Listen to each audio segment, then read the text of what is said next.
오늘 우리에게 주시는 하나님의 말씀은 요한복음 14장 27절의 말씀입니다. 요한복음 14장 27절 말씀, 하나님의 말씀 봉독하도록 하겠습니다. 평안을 너희에게 끼치노니 곧 나의 평안을 너희에게 주노라. 내가 너희에게 주는 것은 세상이 주는 것 같지 아니하니라. 너희는 마음에 근심하지도 말고 두려워하지도 말라. 아멘. 할렐루야. 거룩하신 우리 하나님, 복되신 삼위일체 우리 주님을 찬양합니다. 이 시간 우리 주님께 예배드리러 나온 우리 성도님들에게 하나님의 은혜와 하나님의 사랑이 함께 하시기를 축복합니다. 아멘. 설교에 앞서 양해의 말씀 부탁드립니다. 마지막 찬양이 이렇게 안 높은데 제가 이제 원래 약속했던 곡이 있거든요. 근데 시간 관계상 곡을 하나 점프를 하고 이 곡을 하면서 제가 먼저 음을 시작했더니 너무 높게 잡혔습니다. 그래서 너무 고음의 그런 곡이 되어서 우리 성도님들께 죄송한 말씀 같이 함께 회중의 찬양을 드렸어야 되는데 뭔가 저 혼자 찬양을 하게 된 그렇게 된 부분에 대해서 양해의 말씀을 드립니다.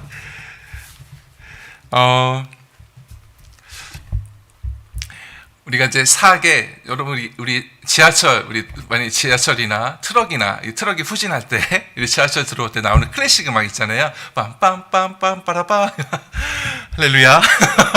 네, 그게 이제 비발디가 작곡한 클래식 이제 사계죠. 사계인데 이제 이제 그 사계를 작곡한 비발디 하면은 사계 뭐 이렇게 우리가 생각할 수 있는데 비발디는 이제 사제입니다. 여러분 그 가톨릭 교회 사제예요. 사제. 붉은 머리가 붉은색의 사제였는데 몸이 좀 약했어요. 몸이 좀 약해가지고 사목 활동, 그러니까 목회 활동을 하는 것보다 작곡하는 거를 많이 했던 이제 분인데, 이제 이 분이 이제 사계가 가장 유명하고 그렇지만 그 못지않게 유명한 성악곡이 하나 있습니다. 성악곡이 중세 이제 라틴어 시에다가 곡조 가락을 얹어서 이제 성악곡을 만든 건데 굉장히 많은 사랑을 받는 성악곡이에요. 그 제목이 세상에 참 평화 없어라라는 제목입니다.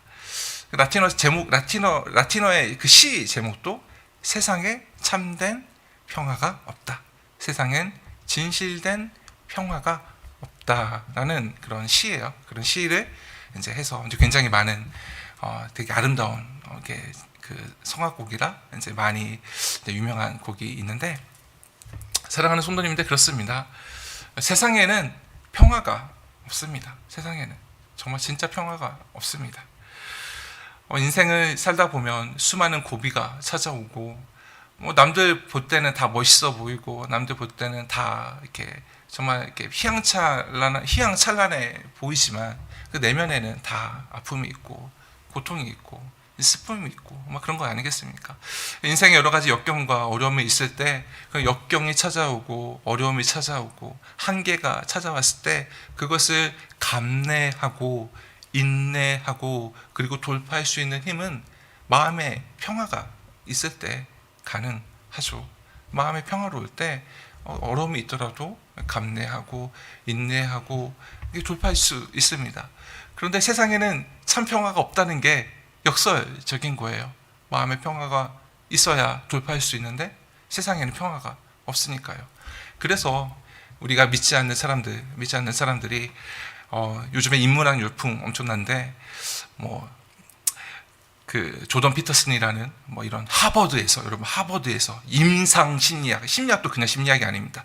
임상 심리학, 실험을 해서 관찰을 해서 이렇게 하는 게 임상 심리학인데, 하버드에서 막 임상 심리학을 가르쳤던 교수가 나와서 이야기를 하니 사람들이 열광하죠. 어떻게 이야기합니까?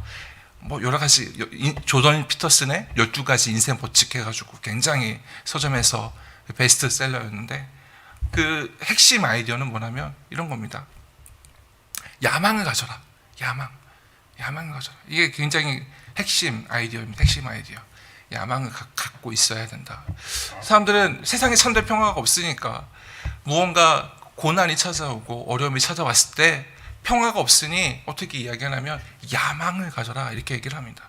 너의 욕망에 충실하여라. 여러분, 이게 제가 아직 설교자인 제가 이렇게 짜집기로 얘기하는 게 아니라 그렇게 이야기를 하고 있습니다. 지금 굉장히 많이 열광하죠.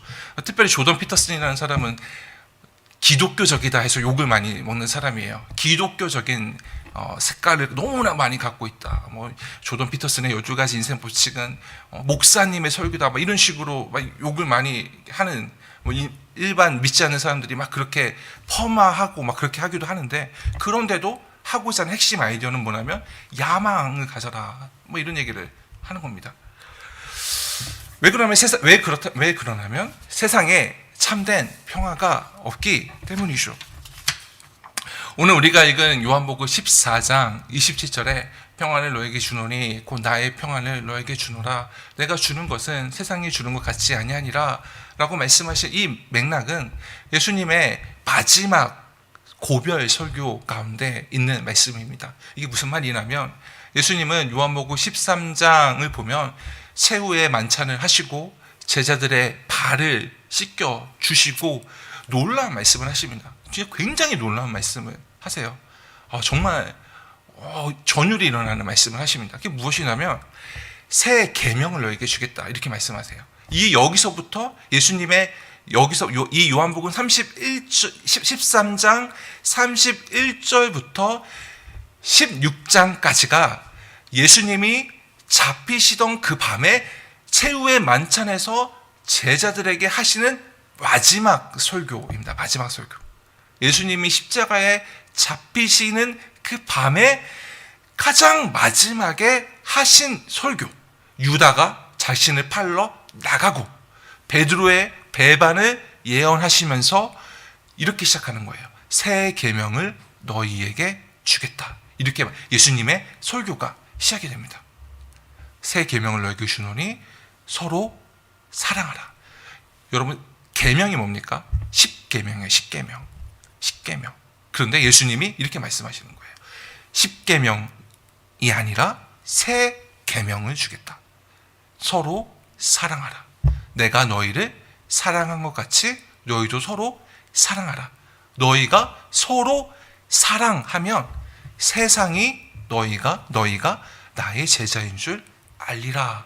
라는 정말 어마무시한, 정말 너무나 놀라운, 정말 핵심적인 그 말씀을 하시면서 고별 설교를, 마지막 최후의 설교를 하시는 그 맥락 가운데 오늘 우리가 읽은 요한복음 14장 말씀이 있습니다. 예수님은 새 계명을 너에게 주겠다라고 말씀하시고 그 다음에 약속을 하십니다. 약속을 14장에서 어떤 약속을 하시냐면 성령을 너희에게 보내주겠다 약속을 하십니다. 자, 우리 여기서 이제 제가 더 말씀을 이제 나가기 전에 먼저 그 평안을 너에게 주노니라는 이 말씀을 조금 더 집중하고 나가길 원합니다. 요한복음 14장 27절 말씀에 평안을 너에게 준다 이렇게 말씀하십니다. 여기서 평안이라고 번역된 헬라어는 에이레넨이에요. 에이레네라는 평화라는 에이레네라는 헬라어의 목적격입니다. 에이레네, 평화. 그렇다면 이 단어는 어떤 용례로 사용이 되었냐면 구약 성경에 샬롬을 번역을 할 때 샬롬이라는 구약 히브리어를 헬라어로 번역할 때 샬롬을 번역한 헬라어가 에이레네. 예수님이 이 에이레네 평화를 주시겠다 이렇게 이야기를 합니다. 그럼 결국 샬롬을 우리에게 주시겠다 이렇게 얘기를 하시는 거죠. 그렇다면 우리가 구약에 말씀하시는 샬롬이 무엇인가 우리 한번 살펴봐야 됩니다. 사사기 6장을 보면 우리가 잘 아는 사사 기드온의 이야기가 나옵니다. 요단강이 이렇게 흐르면 제가 보는 방향에서 서쪽은 약속의 땅 가나안이고 동쪽은 암몬 족속, 모압 족속, 아멜렉 족속, 미디안 족속 이렇게 이방 족속들이 살고 있었습니다. 근데 사사기 6장에 보면 어떤 말씀이 기록이 되어 있냐면 요단강의 동쪽에 위치한 미디안과 아말렉과 이 동방의 여러 족속들이 이 가나안 땅에 있는 이스라엘 백성들을 착취하고 괴롭힌다라는 말씀이 기록되어 있습니다. 사사기 6장 3절에서 6절 말씀입니다. 이스라엘이 파종한 때면 미디안과 아말렉과 동방 사람들이 치러 올라와서 진을 치고 가사에 이르도록 토지 소산을 멸하여 이스라엘 가운데 먹을 것을 남겨두지 아니하며 양이나 소나 나귀도 남기지 아니하니 이는 그들이 그들의 짐승과 장막을 가지고 올라와 맥두기 때 같이 많이 들어오니 그 사람과 낙타가 무수함이라. 그들이 그 땅에 들어와 멸하려 하니 이스라엘이 미디안으로 말미암아 궁핍함이 심한지라. 이에 이스라엘 자손이 여호와께 부르짖었더라 라고 말씀하십니다. 오늘 말씀을 보면 어떻게 되냐면 아예 전쟁을 해서 여러분 전쟁이 어떻습니까? 전쟁을 하면 그 군대가 보급까지 하잖아요. 군대가 보급선, 그래서 이제 전쟁이 나가면 보급 부대가 같이 따라갑니다. 그런데 가장 악랄한 최악의 전쟁 형태가 뭐냐면 현지에서 징발하는 겁니다. 현지에서. 지금도 그렇고 옛날 고대도 그랬는데 현지에서 징발하는 게 굉장히 악랄한 이 전쟁의 전략이에요. 그거는 뭐 정말 잔악무도한 겁니다. 정말 이렇게 먹을 거, 왜냐하면 군인들 배고프잖아요. 그러니까 인정사정 없이 다 약탈해 가는 그런 겁니다. 오늘 성경 말씀을 보면은 미디안 족속들이 자신들의 사람과 낙타와 장막, 텐트를 가지고 와서 아예 그 현지 이스라엘 가나안 땅에 있는 이스라엘 족속들의 그 먹을 것을 약탈하는 그런 전쟁을 했다는 겁니다. 그냥 이 미디안 족속들이 자신들의 이 보급선, 이 전쟁의 보급을 받으면서 이 이스라엘을 때리는 게 아니라 아예 그냥 뺏어 먹으려고 쳐들어왔다는 겁니다. 굉장히, 그래서 이스라엘 백성들이 궁핍해졌다라고 기록이 되어 있습니다. 왜냐하면 모세와 여호수아의 영도 아래 가나안 땅에 들어왔지만 굉장히 약하거든요. 열세, 숫자적으로, 무기의 질적으로 너무나 약하거든요. 그러니까 당할 수밖에 없습니다. 저들은 텐트를 쳐가면서 아예 떠나지도 않고 계속 뺏어가는 겁니다. 근데 그런 처참한 상황, 궁핍한 상황에 성경은 이 므낫세 지파에 기드온이라는 사람이 있다라는 것을 우리에게 보여주십니다. 기드온이라는 이 므낫세 지파의 이 남자는 이 미디안 족속들의 그 눈을 피해서, 걸리면 뺏기잖아요. 눈을 피해서 포도주를 짜는 이 포도주 틀 안에 타작을 했습니다. 사진을 하나 보여주시면은, 이게 이제 지금부터 2000년 전 예수님 당시에 만들어진 이 포도주 틀을 짜는 그 유적입니다. 이스라엘에서 발견된 유적인데 이게 2000년 전에 발견된 거예요. 2000년 전에. 근데 기드온은 4000년 전 사람이거든요. 지금부터 4000년 전. 그러니까 이거는 약간 돌도 이렇게 있고 하지만 저런 것보다 더 투박한 형태의 포도주를 짜는 틀 안에서 곡식을 타작했다는 겁니다. 근데 제가 이 사진을 왜 보여주냐면, 한번 보십시오. 굉장히 좁죠. 그리고 땅 밑으로 파여 있습니다.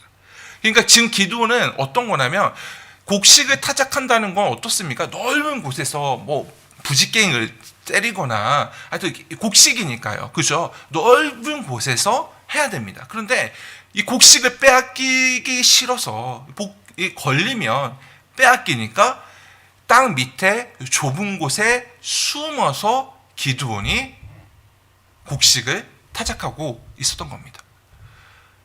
겁쟁이입니다. 겁쟁이. 이것을 자신의 이 수확한 곡식을 미디안 족속의 손에서 건져낼 능력도 없고 싸울 용기도 없고 겁이 나서 좁고 밑으로 파여있는 포도를 밟아서 그 즙을 저장하는 그 좁은 곳에서 곡식을 탁탁탁탁 타작하고 있는 겁니다. 굉장히 멋있는 모습이 아니죠. 그런데 하나님이 그런 기드온에게 나타나십니다. 하나님이 그런 기드온에게 나타나서 이렇게 말씀하십니다. 사사기 6장 12절 말씀에 이렇게 말씀되죠. 여호와의 사자가 기드온에게 나타나 이르되 큰 용사여, 너와 함께 여호와께서 너와 함께 계시도다 하매 라고 말씀하십니다. 기도는 지금 탁탁탁탁 이러고 있는 겁니다. 그런데 하나님의 사자가 나타나서 기도원에게 지금 상상이 가십니까?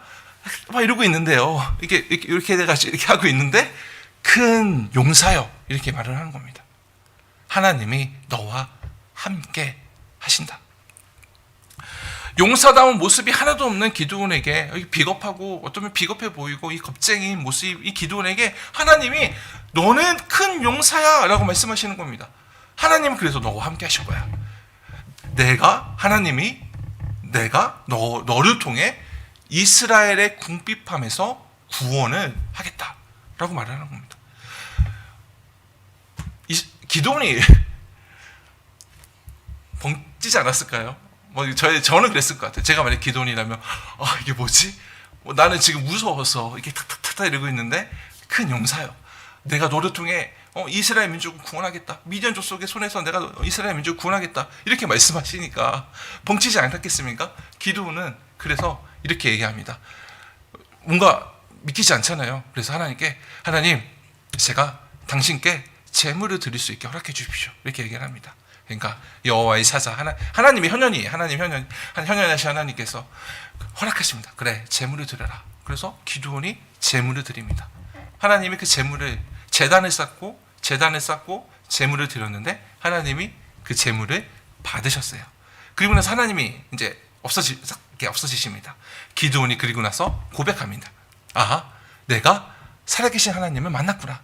정말 나에게 말씀하신 분이 정말 하나님이구나 라는 걸 그때 알게 됩니다. 그래서 그 제단의 이름을 기드온이 하나님께 쌓았던 그 제단의 이름을 여호와 샬롬이라고 이름 졌습니다. 기드온의 마음이 평화로운 게 정상입니까? 객관적인 전력, 객관적인 숫자, 객관적인 어떤 이력들을 보면 무조건 지는 싸움을 해야 되는 겁니다. 기드온은 뭔가 미디안 족속에 이게 맞서서 싸울 수 있는 용기, 담대함을 가지고 있는 사람이 아니었습니다. 그런데 기드온이 하나님께 예물 드리고 고백하기를 여호와 샬롬, 하나님이 평강을 주신다. 하나님은 평강의 하나님이다. 하나님은 평화의 하나님이다. 이렇게 고백하며 주님을 찬양하고 있습니다. 왜 그렇습니까? 평화는 내가 만드는 게 아니라 하나님이 이루시는 것이기 때문에 그렇습니다. 샬롬은 평강은 내가 만들고 내가 성취하는 것이 아니라 하나님이 함께 하시면 하나님이 역사하시면 이루어지는 게 평화이고 평강이기 때문에 그렇습니다. 그러므로 기드온은 전쟁이 승리할 것을 믿기에 평화가 하나님으로 말미암아 이루어질 것을 믿고 알았기에 여호와 샬롬이다 이름을 지은 것입니다. 다시 요한복음 14장 27절의 말씀을 돌아와서 이 평강이라는 평안을 너에게 주겠다라는 예수님의 이 말씀에는 샬롬의 뜻이 있는 겁니다. 그 무슨 말이라면 하나님이 이루시고 하나님이 만드시는 평화, 하나님이 성취하시는 평강, 하나님이 이끄시는 하나님이 역사하시는 평강을 너희에게 주겠다라고 예수님이 말씀하시는 겁니다. 사랑하는 성도님인데 그래서 이 예수님의 이 평안을 너에게 주노니 곧 나의 평안을 너에게 주노라라는 것을 헬라어의 원문을 보면은 이렇게 기록이 되어 있습니다. I give, 내가 너희에게 수여하겠다. 평화를, 나의 평화를 I give, 너희에게 수여하겠다.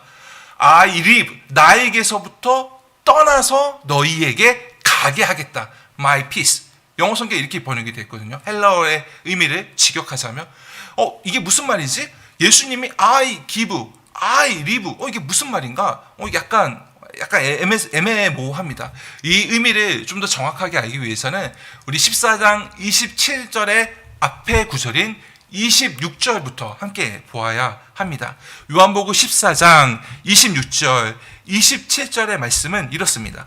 보혜사 곧 아버지께서 내 이름으로 보내실 성령, 그가 너희에게 모든 것을 가르치고 내가 너희에게 말한 것을 생각나게 하리라.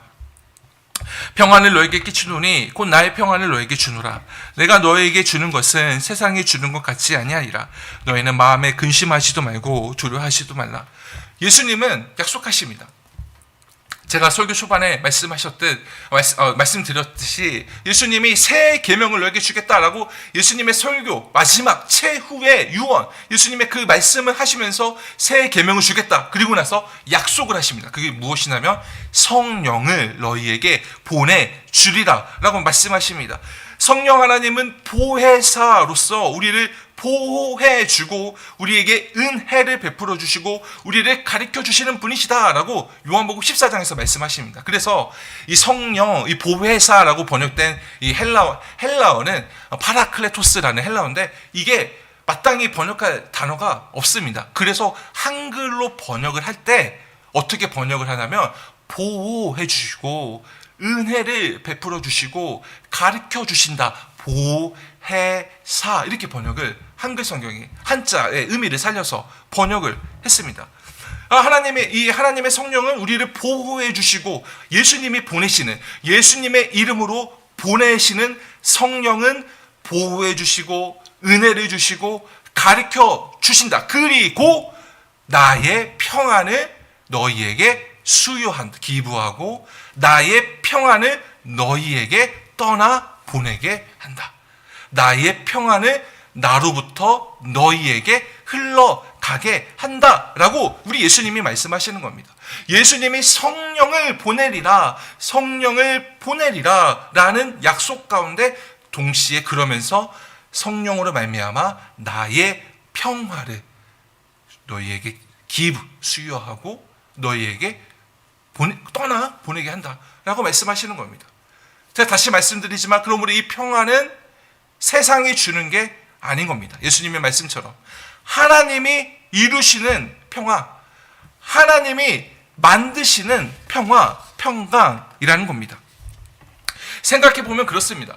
세상이 주는 우리가 행복이라는 어떤 그런 감정, 정서들 이런 거 잠깐 생각해 보면 되게 재미있는 걸 발견할 수 있습니다. 그냥 쾌락이라고 제가 얘기를 한번 해볼게요. 쾌락이라는 게 나쁜 의미가 아니라 뭐 쾌락, 즐거울 락 이런 거 아니겠습니까? 즐거운 마음, 어떤 평화로운 어떤 그런 것들 생각해 보면 굉장히 재밌습니다. 쾌락은 적응하기 때문에 그렇습니다. 쾌락의 적응성이라고 합니다. 쾌락의 적응성. 아무리 맛있는 거 먹어도 처음 한두 번만 이럴 수가 이렇게 되지? 계속 먹다 보면 쏘쏘하죠. 아무리 강렬한 자극을 받아도 계속 그 자극에 노출이 되면 적응합니다. 아무리 좋은 것, 아무리 맛있는 것, 아무리 짜릿한 경험 있어도 차츰 무뎌지게 됩니다. 그래서 사람들은 더 강한 거, 더 강한 쾌락, 또 이런 것들을 추구하게 되죠.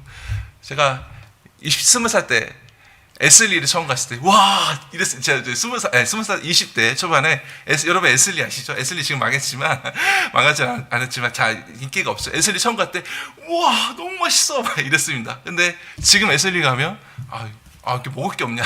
다 이렇게 달아 막 그렇게 되는 것처럼 아무리 좋은 거, 아무리 맛있는 거도 아무리 이렇게 시간이 지나면 충족되지 않고 막 이렇게 무뎌지게 되죠.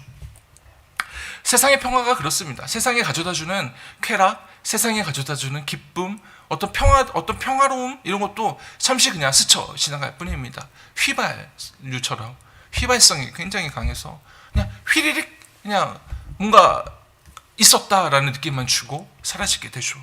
그 흔적을, 그 행복의 그 흔적들을 계속해서 추억하고 다시 한번 그것을 시도해보고 그런 것들이 많이 있죠. 제 간증은 굉장히 부끄럽습니다.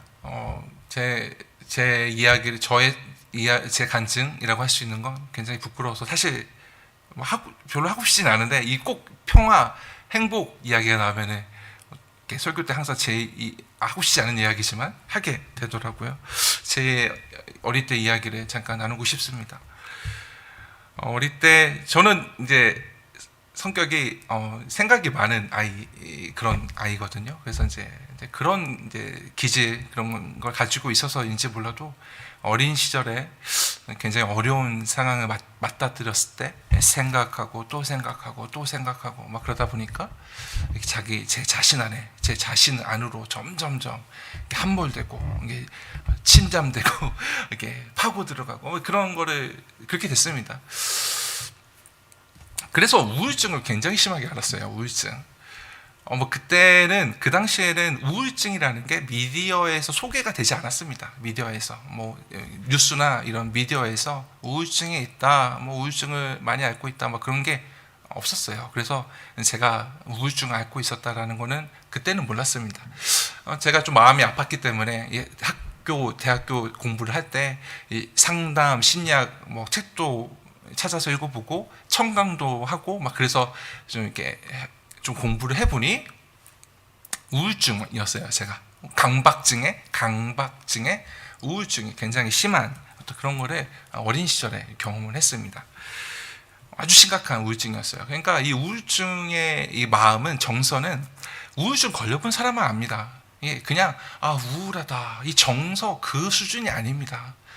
힘들어, 마음이 무겁네, 우울해, 힘들어, 진짜 슬프다, 이 정도 수준이 아니에요. 굉장히 파괴적입니다. 제 눈에만 보이는 이게 이런 구멍이 있었어요. 제 이 가슴에. 그래서 어린 저인데 어떤 것도 저한테 자극을 주지 않아요.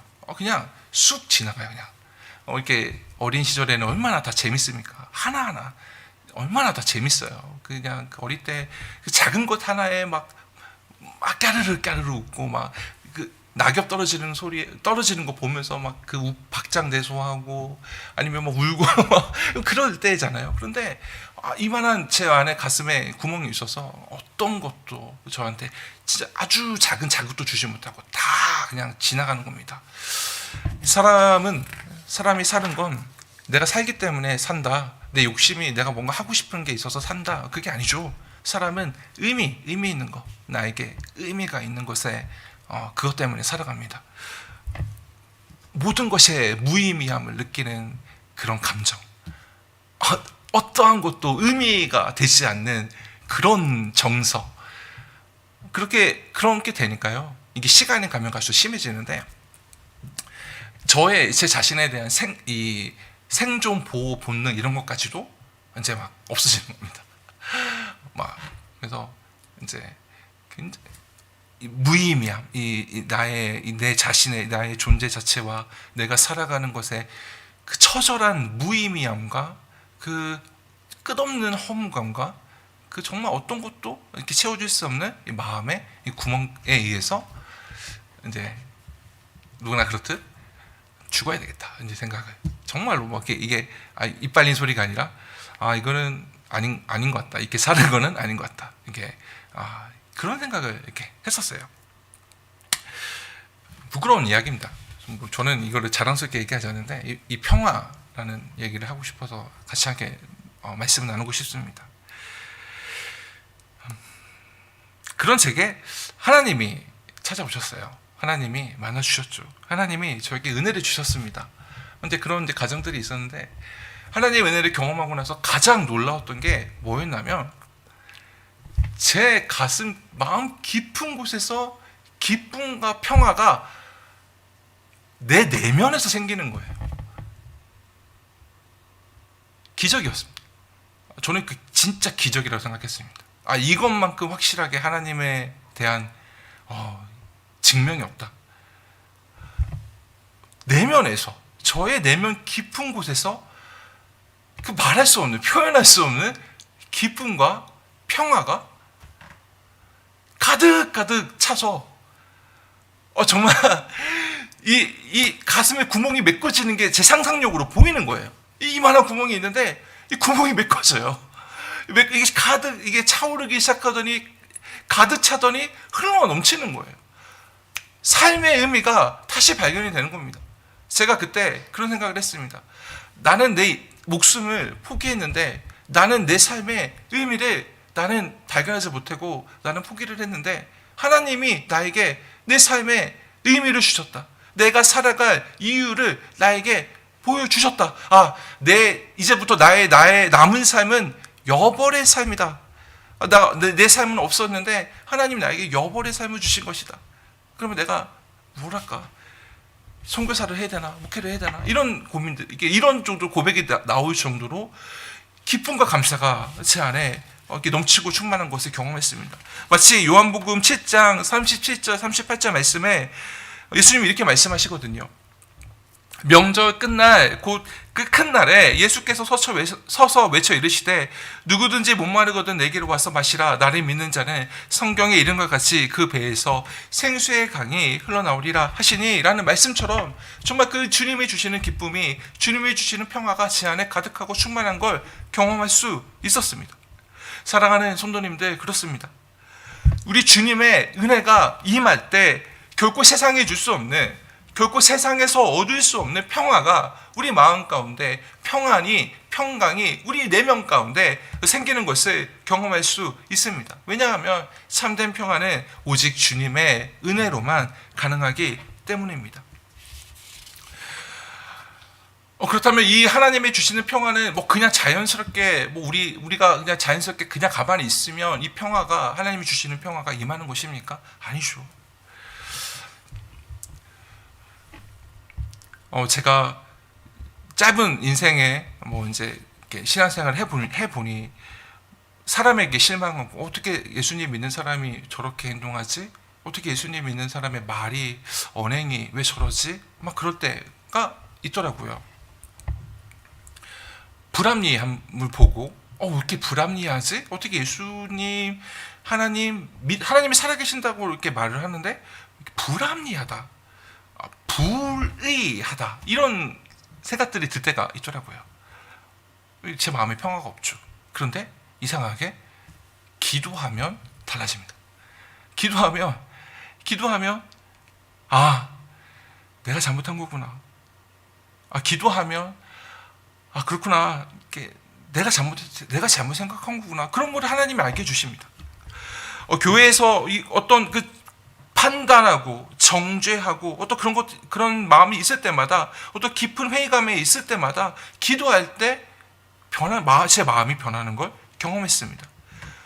어떤 이 낙심하고 분노하고 절망할 때, 기도할 때 눈물로 막 기도하는데 하나님이 용기를 주시고, 그들이 잘못된 게 아니라 내가 잘못됐다는 걸 알려주시고, 어려움과 좌절과 절망 속에서 하나님이 나를 위로하여 주시고, 오히려 하나님 감사합니다 라는 고백을 할 수 있게 만드시는 하나님의 은혜를 저는 경험했습니다.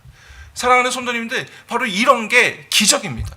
하나님께 기도할 때, 하나님께 예배와 하나님께 기도로 나아갈 때, 우리 내면에 우리에게 근거하지 않는, 나에게 없는 하나님으로부터 오는 평화를 경험하는 것. 내가 잘못한 거구나. 이게 저 사람 잘못이 아니구나. 내 잘못이구나. 라는 것을 고백할 수 있게 되는 것. 하나님이 사랑할 수 없는 사람을 사랑할 수 있는 용기를 얻게 되는 것. 눈물로 위로를 얻게 되는 것. 이런 것이 바로 기적입니다. 그러므로 우리 주님의 평화, 하나님이 평화, 예수님이 주시는 평화, 세상이 주는 것 같지 아니하는 예수님이 주는 평화를 얻기 위해서는 기도의 자리로 나아가야 합니다. 사실 그런데 이 기도의 자리로 나아가는 게 생각만큼 쉬운 게 아닙니다. 따로 시간을 내서 이 기도의 자리로 나가는 게 생각만큼 쉬운 게 아니고, 여러 가지 정념이 많은 상태에서 기도의 깊은 자리로 나아가는 게 생각만큼 쉬운 것도 아닙니다. 그래서 이 2000년 기독교 역사에서 유대교도 마찬가지고 기도는 훈련이다라는 말을 많이 하고 있습니다. 기도는 영성 훈련이다. 기도는 훈련이다. 그런 것을 굉장히 중요하게 생각하고 그렇게 하고 있는데요. 사랑하는 여러분, 제가 말씀드리고 싶은 건, 기도할 때, 예배로 나아갈 때 하나님이 이루시는 평화를 경험할 수 있다는 것입니다. 우리 주님의 말씀처럼 평안을 우리에게 주시는 예수님, 세상이 주는 것 같지 아니하는 하나님이 주시는 평화를 우리에게 주시는 그 예수님의 은혜를 경험할 때 우리는 근심하지 않을 수 있고 두려워하지 않을 수 있습니다. 세상의 어떠한 역경과 어떠한 고난과 어려움이 닥쳐오더라도 감내하고 소망을 가지며 인내할 수 있는 마음의 평화를 얻을 수 있는 길은 하나님이 주시는 평화뿐입니다. 오직 주님의 그 평화를 경험할 때 예배와 기도로 나아가며 우리 주님이 주시는 그 평화를 경험하는 사람은 우리 주님의 말씀처럼 근심하지 않고 두려워하지 않고 오히려 용기를 가지고 나아갈 수 있습니다. 살아가는 성도님들, 우리 하나님이 주시는 평화를 경험하는 가운데 우리 주님이 주시는 평화와 평강 가운데 세상에서 승리하는 복된 삶이 되기를 주님의 이름으로 축복합니다. 아멘. 세상이 줄 수 없는 평화를 우리에게 주시는 주님의 그 주시는 평화를 누림으로 이 세상 가운데 평화의 사자가 될 수 있도록 하나님 축복하여 주소서. 예수님의 이름으로 기도합니다. 아멘.